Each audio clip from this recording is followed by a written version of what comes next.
Oh my god. Oh, we're live now? Yeah. Oh. Hi, everybody. Welcome to Live on Two Wheels, number 19. I'm Chase on Two Wheels. I'm Bo. Oh, wait. They can see us both. Yeah, Yay! we're trying this thing out. Okay, so... So he can point to me, but if I point to him... I'm not here. So I have to do this. Oh, hey, Chase. Oh, yeah. No, that's so cool. And I'm facing the wall. Yeah. That's awesome. Everybody, welcome to episode 19 of Live on Two Wheels, your weekly motorcycle live show that's also a podcast. Hey, Bo, where's this podcast available if they want to not look at our face and all listen of their to us? Favorite podcast platforms. As long as it's just the three of them. Apple Podcasts, Spotify, and the Google Podcasts. Is that right? Nobody listens to it. Yeah, I don't know. So, guys, if you don't want to look at our faces, I don't blame you. You can go over there and listen to us not live. That's not how that works. I would like to also put in that I am absolutely exhausted today. But it's actually a good time because Bo's going to be leading our conversation today. And before we get into all the stuff we typically talk about in the beginning and the first half of the show, today's episode, we're talking about... I'm pretty sure I can say this. The last time I went to a press launch, I got in trouble.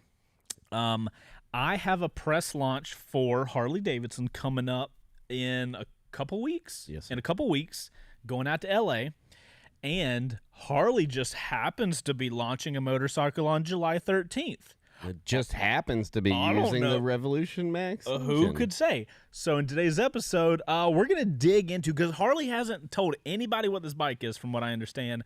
So we're going to dig into what the bike is, and I thought before I go out to L.A., and I'm going to be around all these media people, I was like, Bo, can you put a Live on Two Wheels episode together?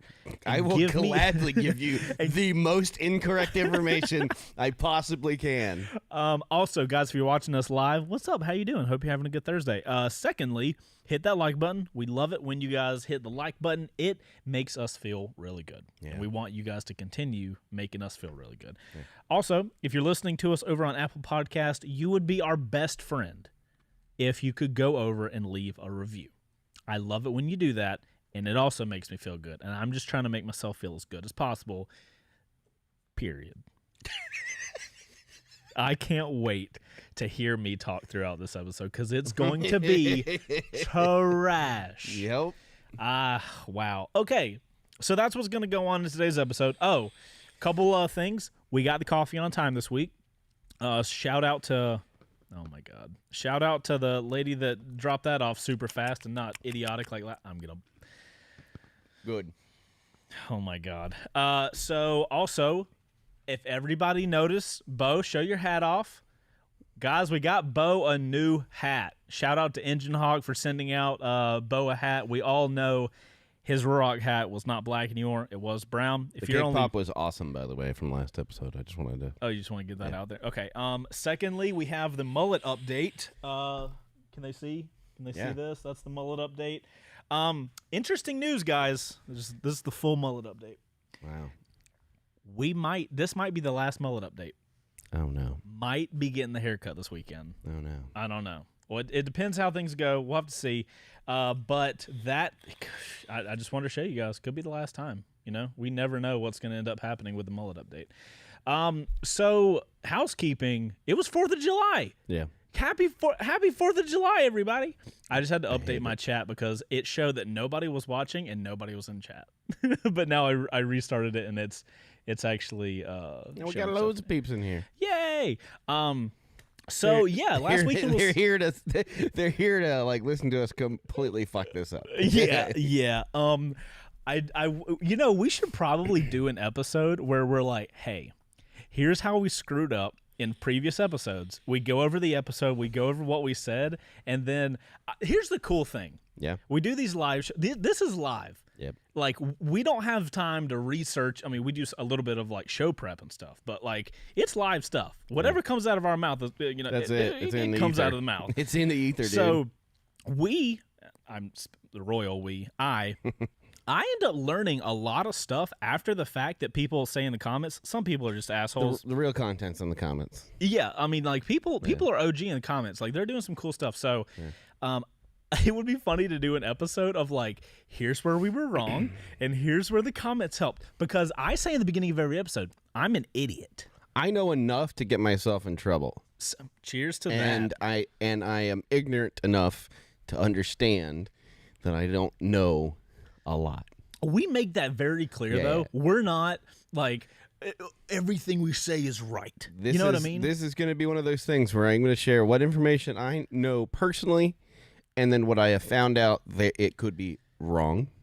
Generally, though, we're throwing information and Two-wheel pursuit. Finally, Harley. Thanks for the super chat. Appreciate finally, that. Harley is headed in the right direction with their bikes. No more of that livewire stuff. I mean, kind of. Yeah. But yeah, I also can't wait to see it. And so I want to preface this real quick, okay? Mm-hmm. I want to explain one thing. And a lot of people who watch and have seen the videos that we put out know I'm a huge Indian fan. I don't think you've hidden that from anyone. There's not a secret.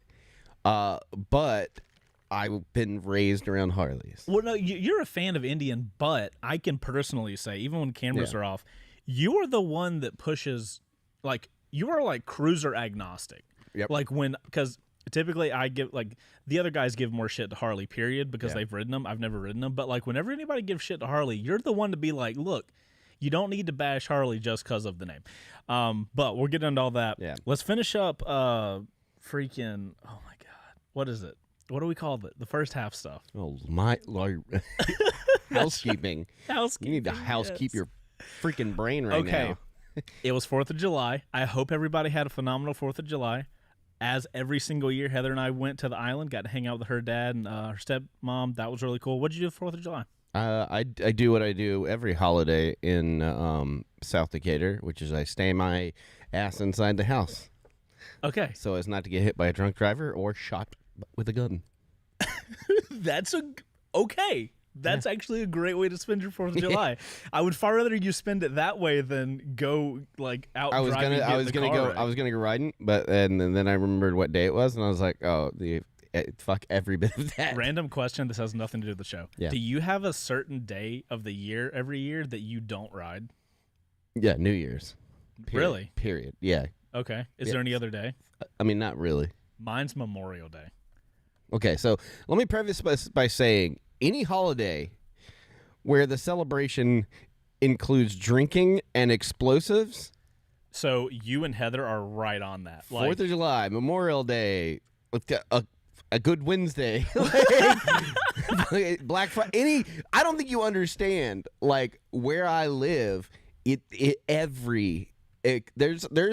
a celebration every weekend. Yeah. And so it's like I have fireworks fatigue. By 4th of July, I'm already done with it. Yeah, we didn't even do fireworks this time because, bro, we're not going to get too into it. We like marathon WandaVision. It was phenomenal. It's a great show. It really is, especially the second time going around. All right. You know who that is, right? That's one of the Olsen twins. That's the. I didn't know that until Heather told me that, and I was like, "Wait!" But then once you're told that, you're like, "You see it in." Of course, you idiot. All you ever hear about is like the Olsen twins on their weird like. Right, but then you see her, and you're like, "Right, okay." So this is now a Marvel podcast. Yep. Just like that. Yep. So yeah, I didn't even get back in town until Wednesday night. Or Tuesday night. Wednesday was my first day. I ran this whole bitch by myself. Bro, Bo has been the only one in the house all week. So he's been killing it. Claps in the chat for Bo. He's been doing a phenomenal job. I think that's it. How was it being here by yourself? Do you find yourself so much more work done? Do you keep your pants on? We don't talk about that. Got it.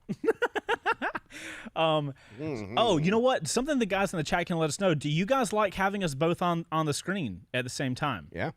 You guys let us know. This is something you guys asked for. If you guys are just listening to us, this doesn't really matter to you. But if you're watching us live or if you're watching us over on YouTube, we're actually both shown on the screen right now, which people have been asking for. Instead of the cutting back and forth, they just wanted us both on here. It's easier for me. It's far easier for you. So the reason we ask, guys, is because we just ordered another basically camera interface. Yep. So that Bo can have it a little easier to have us both on screen. And we're going to be showing my screen today about like all this. Y'all, I can't wait to get into this stuff that Bo laid out. It looks like there's a chart for Pokemon to show them every Pokemon, and then it goes vertical for when they evolve, right? So it's Pokemon 1, 2, and 3.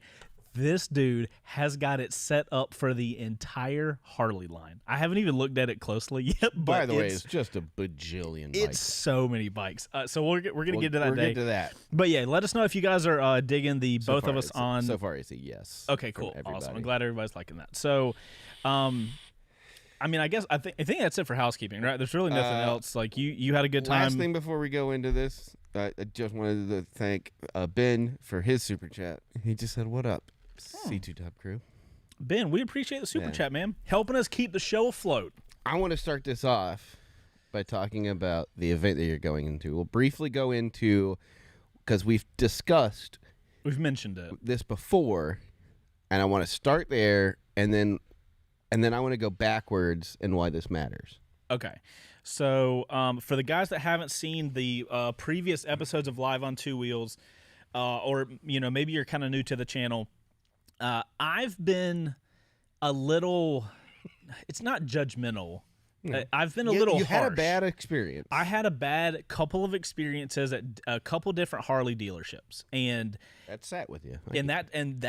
I had, and I've said this before, I had the same thing happen at a Ducati dealership. So it's not Harley only. Yeah. But I've also had good experiences at a Ducati dealership. I've never had, this is unfortunate to say, I've never had a good experience at a Harley dealership. So I carry that with how I look at the brand. I haven't really experienced too many decent Harley people. There's been a couple really standout people that have come up to me at like meetups that ride Harleys. I met one guy at the Distinguished Gentleman's Ride. Younger people that ride Harleys generally are a little more amenable. So that is the only experience I have. I can remember. That's part of what we're going to talk about. Yes. Right? So the culture of Harley. With that, I typically give Harley little crap because I feel like it is partly because of the ecosystem that you create around your product that makes people act a certain way, one way or the other. So it was the Pan America episode that the second Pan America, when we had a long conversation about why I think that the Pan America, the bike itself, them getting in the adventure market really wasn't them getting in the adventure market. It was a hey, look at this kind of thing, and it was a showcase for the engine. I don't want to call it a publicity stunt. No, but it's definitely, it's like a hype starter. Yeah. Right. So the main takeaway for me watching that was the engine, and as soon as I saw that, I said, like, that's the Evolution engine, which is in some form or fashion. I think it's still in production in the Iron 883, but it's like it's an old engine. Right. Been using it forever, and we'll get into the kind of brief history of that here in a minute. But like, I saw that it failed its Euro 5. I saw that too. Last year, I think it was. Right. And that means that they can't sell them overseas or in Europe. Right. Right. And that's a problem because you either have to fix it's a huge market to lose. Especially like when you start getting into like Eurasia. Yeah. Where they have a lot of restrictions, or in like places like the UK, where it's a lot of city commuting. Right. Big V twins. I mean, there's not much room for them. Right. So generally speaking, those are the places that smaller bikes thrive. Right. And so if you take away the sporty, you're kind of. So they needed to come up with a solution, and I think the Revolution Max was the solution. And I said in that episode, I was like, they're going to put that in a Sportster. You did. I can attest from the moment we've been talking about the Revolution Max, you've been saying the Sportster thing. And there are only two bikes that I think that they would have showcased that on. Mm-hmm. One of them would be to bring back, in a kind of a call and response to Indians, FTR, which has done fairly well. Yeah. You know, it's a cool bike. It's a cool bike. It's built well. The engine's great. Like, looks sexy. Mm-hmm. And it's kind of revitalized the brand image. Right. because I mean, they both Indian and Harley have suffered from the same image problems over the years. It was either going to be an XR 1200, in this case, an XR 1250, right, or it's going to be a sport, which the XR is based off the Sportster, or was once upon a time. When I think they had a 750. I think there was a 350 even further back, but it was off the Sportster line. Okay. So an XR or some other Sportster type of bike. So I think we jumped ahead a little bit. Okay. So where do you want to go? So basically, well, for one, I said the thing, I give crap to Harley, right? Mm-hmm. So you have been talking about Harley has this new engine. Mm-hmm. The Sportster basically has no future because of the Euro 5 standard problem. Yep. Then we get an email from Harley. Oh, I didn't even say, so we get an email from Harley a few weeks ago that says, hey, are you interested in doing press launches with us? Huge shock to us. Mm-hmm. And at the same time, props to Harley because I'm a relatively bigger motorcycle channel on YouTube. Motorcycle OEMs are starting to understand how powerful YouTube is. Yeah. They're starting to reach out. I don't know how familiar Harley is with the channel, but I imagine they probably saw it at some point in time. Right. I'm not a huge fan. So props to them for reaching out. Yeah. So they reached out. Of course, I said, yes, absolutely. I don't want to continue judging Harley just on the 2 or 3 experiences I had at random dealerships. Right. I would actually like to put my ass in a Harley, and then I can actually tell people what the actual bike is like. Pretend we're not talking about brands. We're just talking about the 2 wheels I'm on top of. So shout out to Harley for that. Then, a couple weeks later, obviously that first email was trying to get the initial media figured out for the press launch. A couple weeks later, I get an email saying, hey, would you like to come out to LA to do a bike launch? Yeah. I was like, obviously check the calendar and all that kind of stuff. But yeah, it was like, absolutely. Let's finally do this. I'm going to get my butt in a Harley and we're going to do it at a press launch. Yeah. Let's do this thing. Then Harley comes out with July 13th, which is in 5 days. Yep. They are releasing a brand new motorcycle. Yes. We have not, we can't see what bike it is. Now we're going to show you guys some photos. Pretty sure we know. We think we know, but we're going to show you guys why we think we know. But they haven't said their email to me said nothing about what bike it is. Yeah. And I was joking with Bo. I was like, bro, if they send me out to LA and I'm on a bagger or something like that, I'm not going to know what to do. I'm not going to really know how to judge a motorcycle when I'm riding a type of bike for the first time. So that would actually it'd be an unfortunate circumstance if that was the case. But not that I wouldn't want to ride it, that I wouldn't have anything to compare it to. So there's a couple of things right when I think of the potential of this new bike that are going to be the checklist. First off, everybody that I've talked to that has ridden it with no obligation to tell me so has said that the motor is great. You're talking about the Revolution Max. The Revolution Max. Okay. The tech is great. For people that don't know, the Revolution Max is Harley's brand new engine.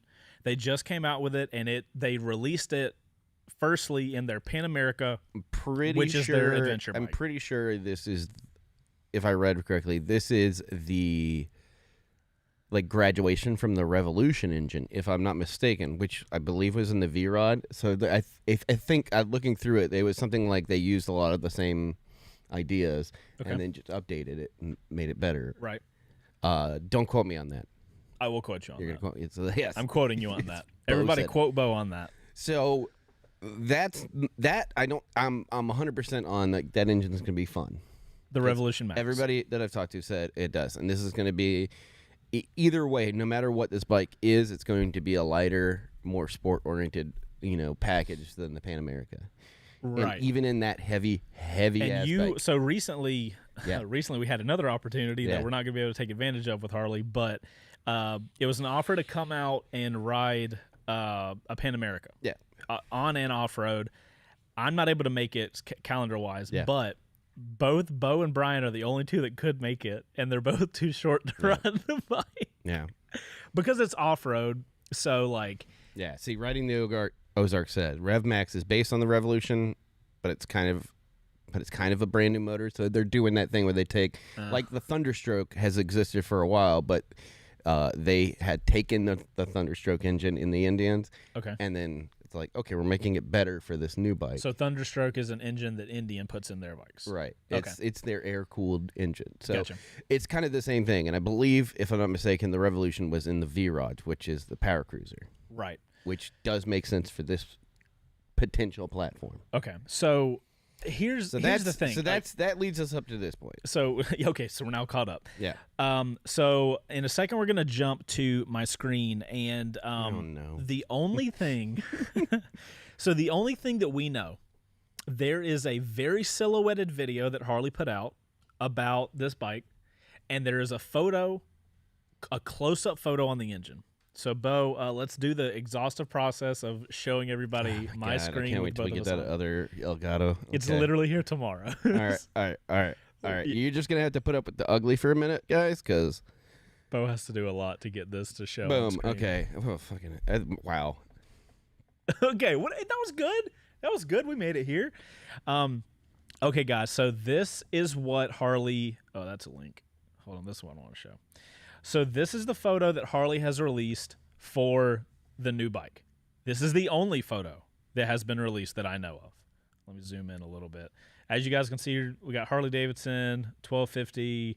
Now, I'm going to play the video for you guys. So actually, you don't have to play the video because you have the screenshot right there. I screenshot. So I want to show them the video, well, but no, because the video screenshot. doesn't show them. It's a brief minute. Those two shots, the one below it, right? Go to the one below it. That right there is all you need to see.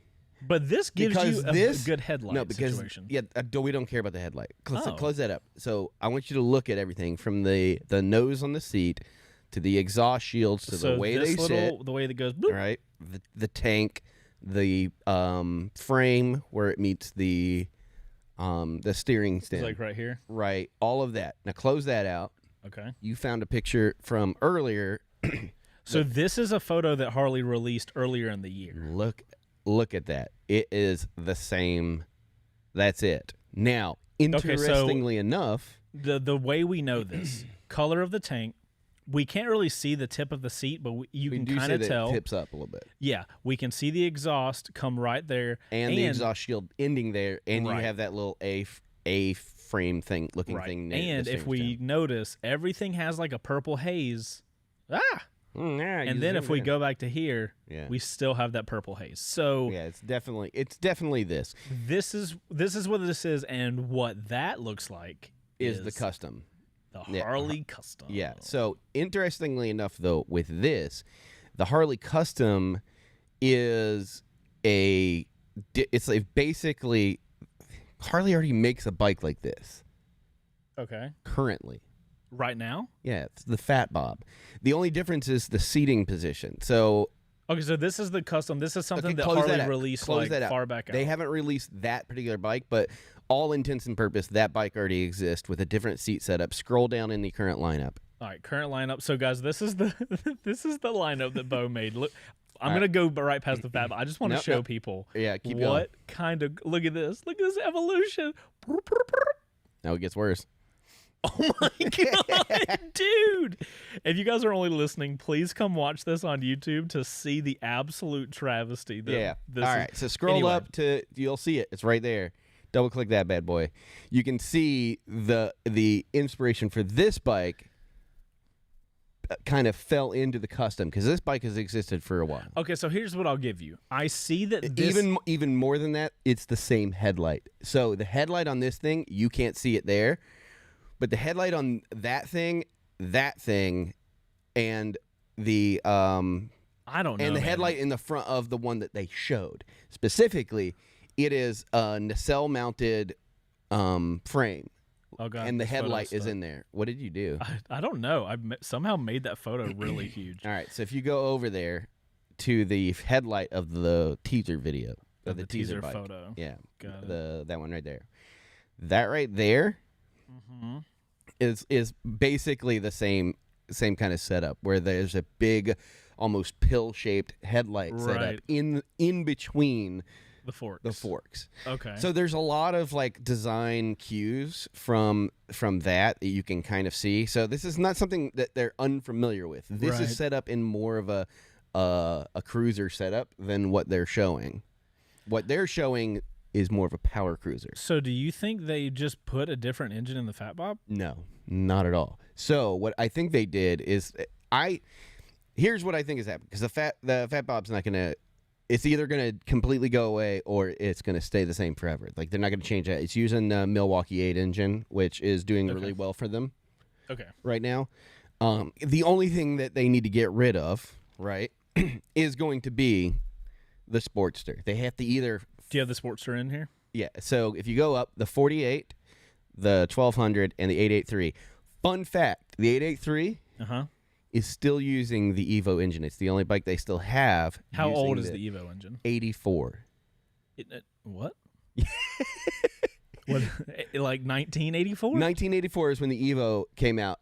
It's largely attributed, the Evo engine, for saving Harley-Davidson, because it was their first like so pause, aluminum. Is Evo short for evolution? Yeah, evolution. And that's where so when Harley says evolution to revolution, right? Exactly, and that's why I was like, as soon as they said that, it was kind of a click for what I had said in the Pan America stream. But like this evolution is largely attributed with saving Harley-Davidson in its time, because it was like the first like all aluminum. They didn't use cast iron, things like that. Like it was a lightweight engine that could be produced at a lower cost, and generally speaking, the Sportster lineup. So here's another fun fact: the Sportster is like one of the longest production cycle motorcycles. Wait, so why are none of these called Sportster? They are, but it's just that's their. So Sportster is the type of bike that the Iron 883, Iron 1200, and the 48 are. Yeah, those are all Sportster bikes. Exactly. So I see. Fun fact about the Sportster: it was like in the mid '50s when it was released, and it dominated the market. So why are all these called Sportsters, but they each have their different names? Because it's like it's like the qualifier of which version of the Sportster. So like the Iron 883 and the Iron 1200 are both, I believe, the Iron 1200 is an Evo. It might be a twin cam 8 or something like that. Okay. But it is the Sportster platform, and then you basically say platform engine and whatever, or whatever they decide to call it. It's the layout of the bike. They have different like nomenclatures, and none of them really make any sense until you start getting the touring bikes. And like that's really all they care about now is the touring bikes. But since 1956 or 57, I think it was 57. Right. The Sportster is the only bike they've been selling for that long, and it's one of the longest production motorcycles ever made, from 57 until today. Jeez. And until this happened. But it was also one of those bikes that like, so small, quick, brief history, right? Harley's been around since like 1901 or something. Like okay. Long time. Right. They were one of the first to do, like the engineer that came to them, and I can't remember who he was, is the one that was like, hey, we're going to take a V and use it as a 45-degree V twin. Okay. And they put it in, and it was like 20-something horsepower. But, like, it could go 60 miles an hour. It was slow, but it was cool. And it was fun. But for its time, it was it was cool. And then they just dominated the market, and at a certain point, they were the number one, like, motorcycle manufacturer in the world. Okay. And then like, international competition came in. Right. And they were hurting. Okay. And they decided to try to get tax tariffs on imported vehicles. That went through. That was like in the 50s. Right. And then AMF bought them out. If you've never heard of AMF, I have not. They mostly do bowling equipment. The bowling company AMF? Yes. Who did they buy? They bought out Harley?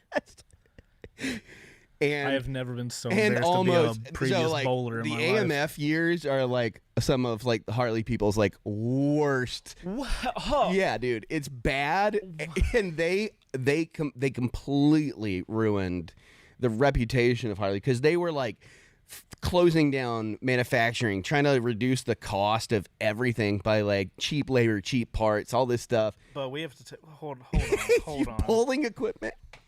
You're saying Yes. when I was in high school and I was serious about bowling, and I went to the AMF lanes. All right, now I got a timeout. You were serious about bowling. Bro, you can ask my wife in the chat. That's hilarious. I was so serious about bowling that I was considering going to college up north because you can get a bowling sponsorship. The scholarship for bowling? Dude, no, I was serious. Okay, yes, that AMF. And so they completely they basically put it into the ground and then eventually sold it back to one of Harley's original like family members, like I think it was grandson or something like that. Or right. It stayed in the family. So 13 people bought it back. It goes back in Harley's hands. Oh my god! Then they had to try to repair that, so they came out with a Sportster. Right, and that's what you're saying saved the company. And that's started saving the company. And that Sportster was everywhere. The flat track races up until 2008, 2009, Harley had won like 28 of like 34 of the world championship flat track races. They were dominating the market with the Sportster. Okay, so they had... And it's still being produced to this day. So they come out with a From Sportster. 57 to now. It saves the company, and it's a solid platform. They build on the platform with the Evo motor. Right. And the Evo motor it is rock solid, and like, because Harleys are notorious for like oil leaks, and that's because like when the Knucklehead came out, that thing was the first like push rod overhead cam, I believe, that they had done. They had done side cams or side valves. I'd have to look at the details on that, but like they put everything was overhead cam now, so the leaks were around the valve seals, and it was just like puke oil all the time, and they became notorious for that. And so the Sportster, using the Evo engine, when they came out with the Evo engine, which by the way it's known as Blockhead. Oh no shit! Yeah, that's awesome. Yeah, is that where Blockhead got his name? Probably. Okay, cool. Because he probably started on like a 983 or something. Right. Like that. But yeah, it's like it's like up until this point, like the Harley bikes were notorious for leaking and just having those kind of issues, and like they did, like. There was I forget the name of it, but it's like a full loss oil system. For the longest time, you just had to keep putting oil in it. What? And it would Brian knows the name of it, and I can't remember it. But like then they had like a dry pump or dry sump system in these bikes. So like it was just more and more of their innovation in engineering, which you remember when Brian said that. It's like Harley used to be like the leader in innovation. Yeah, they used to push really hard in that sector. Yeah. Okay. So that's the Evo engine as it stands right now. So the Sportster line, and why I think that it is the most Harley motorcycle that's out there. Okay. Period. When I if you look at their Harley, if you look at their portfolio, that's not the case. They care less about the Sportster and more about their touring bikes. But in my opinion, the Sportster is still to this day one of the most Harley motorcycles that you can possibly get. Air-cooled, rock solid, easy to work on, easy to customize. So I'll say this. Obviously, I didn't have all this total Harley... loss. That's it. Total loss. Sorry. So having not really known about all this Harley stuff, when I heard evolution to revolution, I thought they meant they were like evolving their product line, and now they're revolutionizing their product line. Because if you remember, it was a couple years ago, I believe, Harley put out that photo of like 7 different models. None of them looked like a Harley motorcycle. Yeah. So I thought evolution to revolution was like, we're going to totally redo the company, and it's going to be like, we're going to actually make product lines that... Well, they did get a new CEO, and I forget when he started, but it's wild, because like they had a CEO that was doing that. He came in, and we're going to make this bike and this bike and this bike. I forget what brand he came... I think he came in from Puma, and the shoe? Yeah, and he's contributed with like saving Puma from going completely bankrupt. But his idea was just like throw everything at the wall. Say what sticks and hold on to it. Make all of it. And then when the new CEO came in and said, you're diluting the brand too much. Yeah. Let's focus on the big hitters. Mm-hmm. And then, of course, now, because there was like supermotos and all this other stuff. And it was just like, let's focus on like one or two big ones and get them right. And I think Pan America is a good example of that being like, if you take the time to focus on something. Right. For the price, competitively, right? That bike is a great adventure. So, bike. Do you think the Puma CEO comes in, throws a lot of things at the wall? Yeah, that's right. What? Okay, I had that backwards. The new CEO guy is Puma, and he's the one that was that saved Puma. Okay. The one previous to him is the one that was like, and I don't know his name, but yeah, he was just like, fucking make everything. Okay, so, I mean, you have one CEO that comes in, gets a lot of designers to make a ton of cool... I mean, the bikes looked cool. Yeah. Like, I'm not going to lie. So... You're spreading your fucking butter too thin But so on then you toast, have Puma buddy. guy come in, and he's like, hey... Like, from what it seems, he's like, hey, let's take all these designs and let's pick a couple and really focus in on Yeah. them. 100%. He was basically like, I forget the words they used. I watched a video when somebody it was like an interview with him, and he was just like, it's too much. How are you going to get all of them right? Right. I mean, that's a fair point. You know what I mean? Like, we could take our engineers and have them go on like, 20-hour days to try to get this right. Well, or we could focus our energy on the ones that make sense. This is also the Pan America and greaterly the Revolution Max. This is Harley pivoting to the more open crowd. Right. It's like, well, so that goes back to like Harley's biggest problem, right? Harley's biggest problem isn't the bikes. And so if everybody knows what bike I want by this point, right? Everybody knows if you're Indian now. But if you were to ask me what's the sexiest looking like touring bagger, basically, absolutely no hesitation, it's the Road Glide. Let me find a photo of a Road Glide so I can look There's at a couple of them in there. But like that, to me, that is the sexiest bagger in existence right now. And oh, that's a Road Glide. Yeah. That's a pretty iconic looking bike. Right. And so here's the thing about Harleys that a lot of people don't get as well, if they don't actually like sit on them. If you sit on a Harley, the thing that you're going to notice more than anything is the amount of time that goes into the design, the fit and finish. Everything feels solid and well placed, right? Like that's just my personal opinion. When I sit on a Harley, I think, right, like, this is a solid motorcycle. Everything is where it needs to be. Also, as somebody said, but the price of the price of a Road Glide in the 114 is the same as the Dark Horse Challenger. How much is a roughly? How much is a Road Glide? I want to say it's like 27. I mean, honestly, so like I didn't realize cruiser prices were what they were until you've been talking to me about the Indian stuff. So this is an important thing to think about, because this is what I look at when I think of what Harley is starting to do. Right.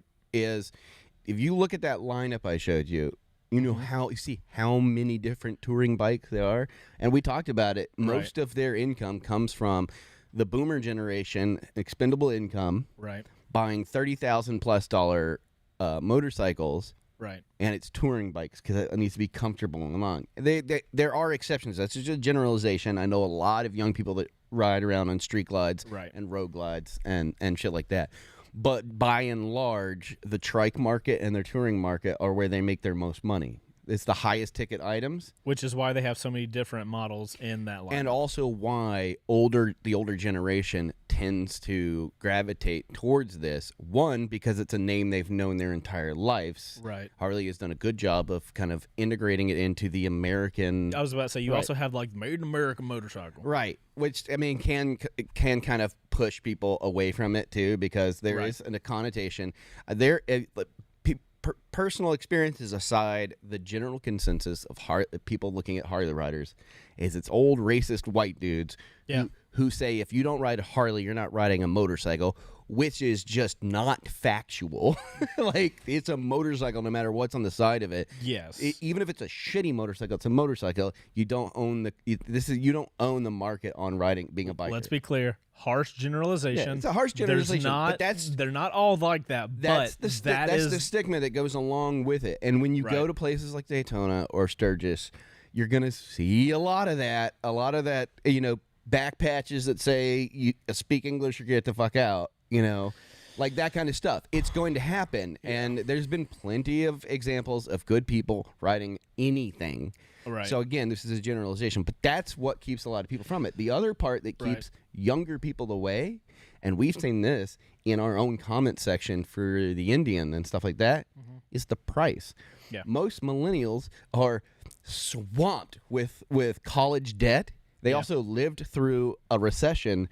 They don't see the value in spending $27 for a name when they can go somewhere else and get just as much, if not more than what they wanted for less money because that person isn't paying Harley tax. Yep. What I think this is, the Pan America, which is the most competitively priced. I will say I'm surprised at the Pan America price. Right, exactly. Being a Harley, you look at what it has to offer and how it's priced. And it's not cheap. It's not cheap, but in comparison to its competition, it's competitively priced with its competition. Right. So with that and with the introduction of this, what I'm hoping to see is what Indian figured out a couple of years ago, which is like old people are going to die. They're going to Facts of life, yes. They're going to die. We are all on the way out. We need to stop marketing to those people. Yeah. And we need to figure out what young people care about when they're looking at motorcycles and what we can do to get there. If they come out with this as a Sportster platform and they price it competitively for the market and offer a good value for dollar, this is their version of what the new Scout, the new FTR, the Challenger, the new Chieftain do you think that, Big Harley, thinking through their line, do you think they're like, okay, our Sportster line, our Iron 883, Iron 1200, and our 48, they don't track as well as all of our other stuff. So clearly our big demographic, our big chunk is in the touring market. We won't mess with that. We'll let those people have the stuff they clearly want. 100%. We'll get rid of our three Sportster lines, and we will use those resources now to move to let's open up our demographic. Let's start offering 100% a more cost-effective. They're not Harley looking bikes. Well, yeah, okay. So, quick aside: the Lowrider S and the Street Bob have been heavily aimed at the younger crowd. That I agree with that entirely. When they got rid of their dynos, the dyno was the quintessential. Did you say the Street Bob? Yeah. Street Bob is the Street Bob 114. It's a softtail. Uses Milwaukee 8. I don't see Street Bob on It's here. The orange one. Oh, Street Bob. Got it. Yeah. Okay, I see. So that's marketed to younger people? Yeah. It's generally the new Softails are and the Lowrider S is like the bike that young people like right now. Okay. But by and large, most of their motorcycles aren't aimed at that generation. Well, so thus far, it was something I want to be clear of. When I'm saying get rid of the Sportster line and do something different, I'm talking about different to people like me who don't want a cruiser. Right. So here's what I think this whole move is. Right. They want to still sell $30,000 bikes to retired dentists. That is so much money for them. They actually, through the pandemic and through losing like 17% market share internationally, they still came out with a huge profit comparative to other brands because of their lifestyle brand and because of their trikes and their touring. That's insane. Yeah, well, I mean, like, you got these people that, like, they don't have college debt and they grew up, in between two financial crises. So it's like crises. Right?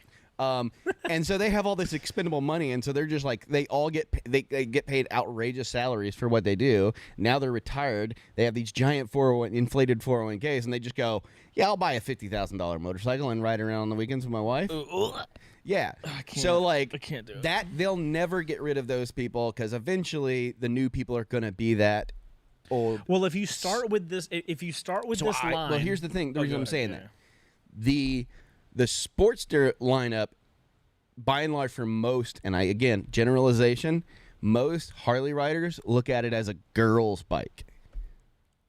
100%. Yeah. Shade Tree's done several videos on why that's bullshit, and I completely agree. I'd say everything else is not a fucking Harley. Like this is the most Harley bike that you can buy right now is the Sportster. That's just my opinion, of course. Like, right. Everything in the show is our opinion. Right. But like what I think they're trying to do here is to try to revitalize. They're splitting the hair, right? They're saying like, yeah, whatever. Hold on to what's doing good. Touring, you guys can we'll just keep making the same fucking bike. Obviously, you and like you'll it. buy we'll it, keep and giving it doesn't to you. matter. We can just push those units and Right. whatever. But like the middle section, like the low end of the Softails and all of the Sportsters, Right. they need to do something fancy. And so when they introduced like the Softail Slim, the Street Bob, and then the Standard, which is, I love the Standard. Right. You know me, I like raw bikes. The Standard is a Softail with literally nothing else on it. Okay, if I'm looking down, I'm just trying to keep up with all of these Harley models that you're talking about. Right. Well, the thing, So like they have to do something to like they've got to bring in a new market. exactly. The reason that I think that that's what they're doing with all this is because of the way that they're addressing marketing. This has been the first like last year, 2 years. Right. They've decided to forego just like trying to entice people to buy their brand on name recognition and celebrity endorsement. Right. They've been big on that because it's a lifestyle brand. Right. This is the first year this year that they've reached out to content creators en masse. Well, that's a lot of motorcycle brands. Yeah, We're but Harley slowly is not seeing that. one to do that. And I think what happened... Yeah, but Harley beat Suzuki, or at least as far as we're concerned. Sales. They beat Suzuki. They beat Kawasaki. But they've lost... Here's the thing. When you look at what they've done sales-wise, yeah, they're ahead. But you look at their market share, Yeah. it's been dwindling. And even though their sales are the highest, which a lot of that is accounted for from their lifestyle brand, Right. especially in Asia. Yeah. And then, of course, like I said, all their touring and stuff. Even though that number is higher than other brands because they Right. hold a larger pool.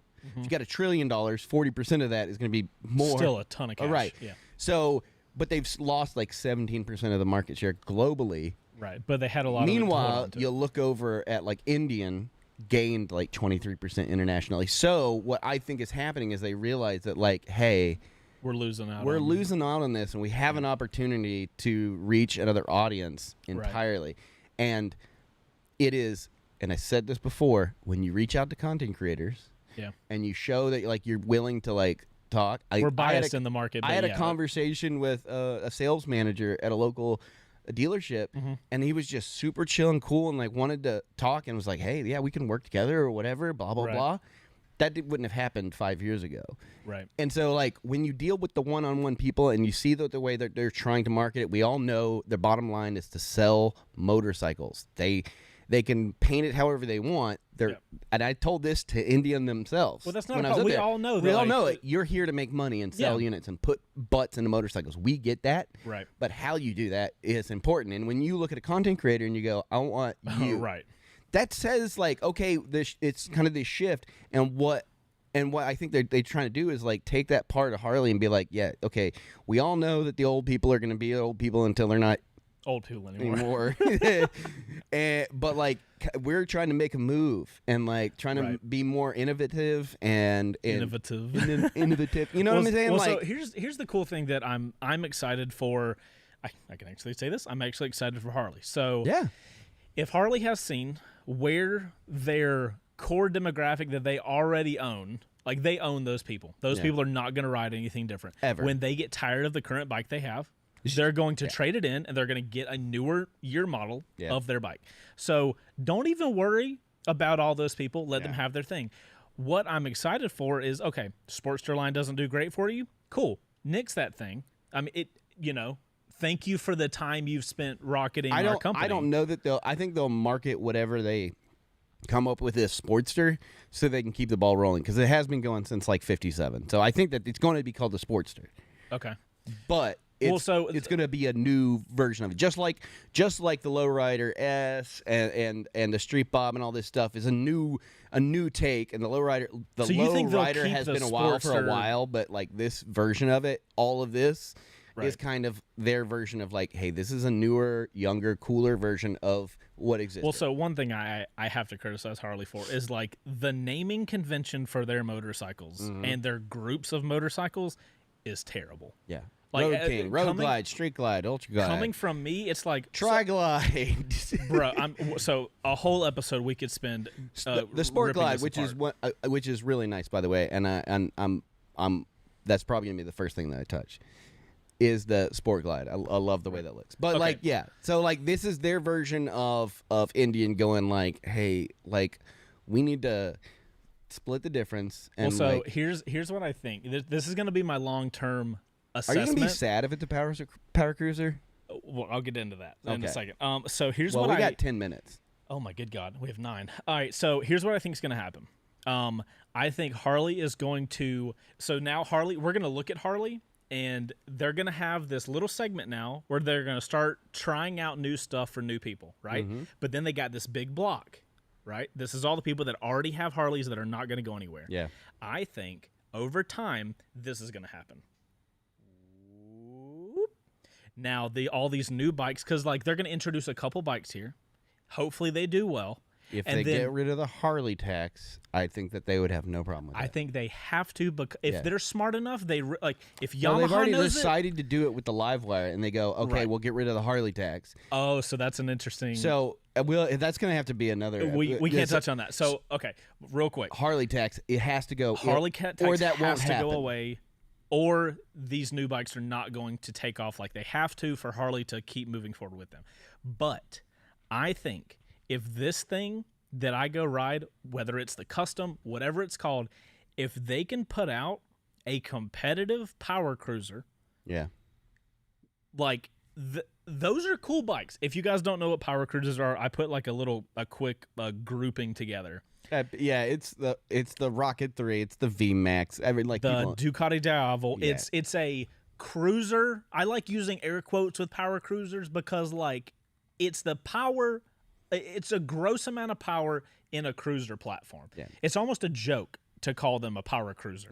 Yeah. You're in that body position, so it is what it is. Yeah. But I've ridden the only bike in that class that I've ridden is a Diavel, and I think I even said in that video, the type of person I am, if I was to ever own a cruiser, I don't think I'll ever get there because I would go to the touring side because we've talked about. If you go from I think you would eventually end up on a mid-control bike, mid-control cruiser. Is that what a Diavel is? No, that's definitely. I don't know if the new ones are. I know they switched it around. I think they might be a mid-control now, but like the Bolt when I first got it before I did all the crazy stuff, that's a mid-control. My feet, I'm not sitting like this, like straight out. I'm sitting like this, and my feet are like this, and it's almost like being in a chair. What is the MT10? It's technically rear sets. Okay. So you have your forwards, your mids, and your rears. Right. And depending on how aggressive the rear set is. But even the MT10, even though it's an upright position, I would classify it as rear sets. I know for a fact that right now when I sit on a bike with forward controls, that doesn't feel like a motorcycle to me. So I don't think I'd ever go there. It never does when you first do it. But like I can tell you now, and you've seen me ride in the mountains. Right. Like it doesn't stay. Once you get comfortable with it, it doesn't matter anymore. It does not fucking matter, dude. Like mine are 7 inches further than what they came with on the bike, and it took me like about a couple of days to get used to it. For fuck's sake, we went to the mountains after I put the apes on it. I had never ridden with those apes, and like I just right behind you on that what was it? The speed triple. I don't remember anymore. Yeah, it was the speed triple, and I was right behind you the whole time, just scraping pegs and stuff. Like you get used to it. Yeah, I'm not saying you don't get used to it. I'm just saying like based on where I started in motorcycling, and if you guys hear anything, it's raining by the way. What's that blue bike behind me? Oh, that blue R7? Is that the is it the MT-07 or the R7? Because we have both of them in the shop. Is it that thing? Are you going to spend the last 6 minutes of the show just teasing everybody that we have? Also, the bike, everything's mirrored on my screen. It says that one or that one. Just a little future update, guys. We picked up oh my good God. There's the lights. Thanks, Bo. Appreciate that. Yeah, so guys, we're privileged as hell. We went and picked up the Yamaha R7, so we have it in the shop. As you guys might be able to hear, the rain has ruined all of our filming. We have a really cool series we're waiting to film, and we can't because it keeps raining. So look for really awesome content. Power cruiser or flat track kind of bike, you don't care. I've told you, I don't care what bike it is. I only don't want it to be a standard cruiser. Or hold on, I don't know. Is there? I would think you'd want your first foray into there to be like their most basic of entries. I would, but I don't want it to be at a press launch. Okay, that's fair. Okay, all right, that's fair. I'll get it. So like, I'm gonna give the bike a fair shake regardless. If it's a trike, I'm gonna give it shit. I'm really excited for this because one, the power plant looks amazing. I'm very excited to try the engine out, if anything. Right. The power plant looks amazing. The possibility of Sportster, and just so that we're clear, the Revolution Max out of the box is Euro 5, which is why when I read, what started all of this was going like, yeah, there's no way they would not. It's also got the cool valve stuff, so you never have to do a valve check, right? Right. So like, it just made sense. I want to see the Sportster continue because, like I said, in my personal opinion, I'll say it again, I think it's the most Harley motorcycle still being made. So you would be sad if they nixed the Sportsters and replaced that line with all of this new age Harley crap. I mean, a little bit. I don't want to say crap because that's going to imply I think it's bad. I would want them to keep the traditional alive. The Sportster itself is not the Evo engine. The Sportster has been many different engines. Right. So you think they could been around since 1957. So if they wanted to, it's still being made right now. The Iron 883. If they wanted to, they could replace every Sportster with the Revolution Max engine if they wanted to. Hypothetically. I mean, hypothetically, yeah, they could take the 48 and throw a Rev Max in it, and that would be. I mean, I can't imagine. Okay, so we'll go over in the middle of the line. The Iron 1200. Mm-hmm. If they put the Rev Max in it, that Iron 1200 is not a heavy bike at all. So it's going to be a quick boy. It's going to be a very quick boy. If they did that, it'd be a quick boy. That would be, so when I look at what their competition is in that market, not many people are buying the Iron 883 because in a competitive market, you've got the Scout and the Bolt, both which outperform it. The next step up is the Iron 1200, which kind of edges out a little bit. Mm-hmm. But like you put this stonking ass. Dude, I just don't know. Like looking at. That's a big engine. Making the assumption that they go forward. With that's all I'm hoping. I'm hoping when you go there, it's going to be like this is the such and such. It is the platform that the new Sportster is going to be based on. Looking at the Sportster bikes and looking at what the custom looks like, because we've assumed that it's probably going to be something extremely close to what the custom was. I don't know why you'd have that bike and the Sportster at the same time. Well, that's why I'm saying I think everything's going to kind of migrate over. I don't think it's going to look exactly like. I think this is going to be some version of a Sportster, a more power cruiser style, more factory custom style. Yeah. But I think the platform itself is going to be, we're going to take the Sportster. Right. Because, okay, so this tank that they keep showing, it's a peanut tank, but it's a long peanut tank like the old XRs used to be. Right. The old XRs, which were based off of Sportsters, even some of the old Sportsters had a long peanut tank. Right.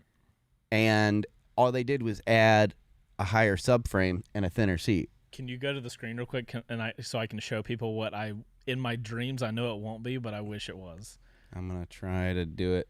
I did it a backwards way, but whatever. We'll get there. Yeah. I think this is what they call it, the Bronx. Yeah. This would be my best case scenario if this is what I went out and rode. I know it's not going to be because of the image, but I just think this is such a cool bike. When I look, okay, I'm going to go off that screen because I think when I look at the way that looks, I think the first thing I said was because it was the close-up image. I was like, that looks like a modern modern XR, 1200, because of the way that peanut tank sits. It just looks more like it, and that's based off of Sportster. So I think, in my opinion, it would make sense especially considering all the things that are going on Right. with Euro 5 and the Sportsters. Like, it's hanging on by a thread Yeah. with an engine from 1984.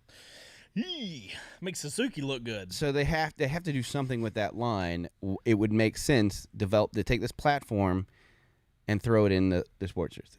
I could be completely wrong, and it could actually replace the fat bob, and it'd be in the Softail line. I can't see. No, it doesn't have what. Okay, so the Softail is called the Softail because it looks like a hardtail, but it has the hidden shock. There's a mono shock underneath the. I think it's like behind the transmission, underneath the seat. Right. So it looks like a hardtail, and that's a defining characteristic of the Softail. Okay. And I don't see that. I see an actual swing arm like you would see on a Sportster. Sportsters have a single exposed swing arm. I don't see if there's an external shock. They may get rid of that and put a mono shock on it just like the other ones. They may do something completely different. Who knows?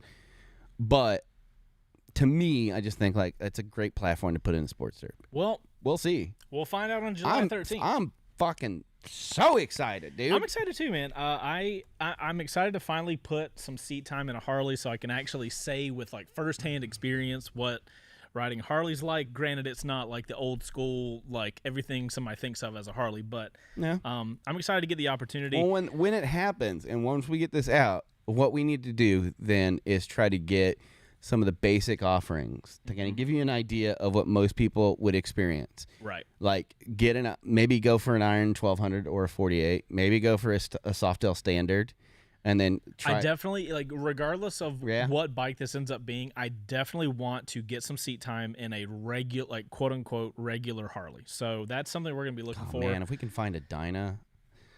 I'm sure whatever that is. Yeah. No, I tell you what. We'll go talk to Blockhead and see if he'll let you ride his Love Rider S with a 131 cubic inch kit on it. None of that matters to me. Yeah, it's it's gonna change your mind when you ride it. It's brutal. All right, ladies and gentlemen, that's it. That's what we think. That Bo, I appreciate the Harley brief introduction of There are loads of stuff that we didn't talk about. We didn't even get close. But one thing I will say before we leave is there is a video that I would suggest everybody go watch.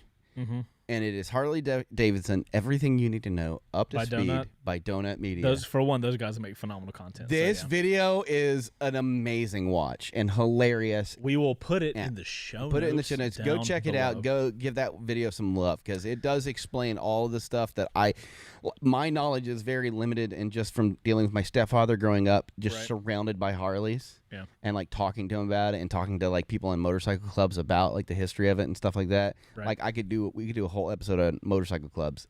I'm fascinated by their stuff. Well, tune into the future to find out what's up with that. Guys, if you're still watching here live, make sure to hit that like button. We love it long time. And that's all we got. Yeah. We're super excited.